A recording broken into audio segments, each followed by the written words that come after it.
जूनागढ़ से इस वक्त की बड़ी खबर सामने आ रही है, जहां पर कांग्रेस कार्यालय के मंत्री की ओर से इस्तीफा दे दिया गया है।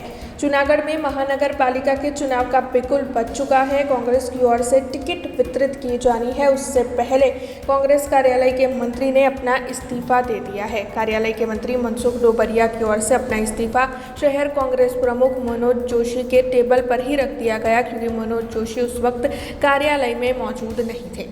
मंत्री जवाबदारी संभाळतो હતો, પણ જૂનાગઢ મહાનગરપાલિકાની અંદર મારી સાથે થયેલ અન્યાયને લીધે હું આજે કોંગ્રેસ કાર્યાલય મંત્રી પદેથી રાજીનામું આપું છું અને આજે હું પ્રમુખને રાજીનામું આપવા માટે આવ્યો હતો કોંગ્રેસ કાર્યાલય પર, પણ 11:30નો ટાઈમ આપેલ હતો, પણ 12:30 થવા છતાં પણ હજી આવ્યા નથી।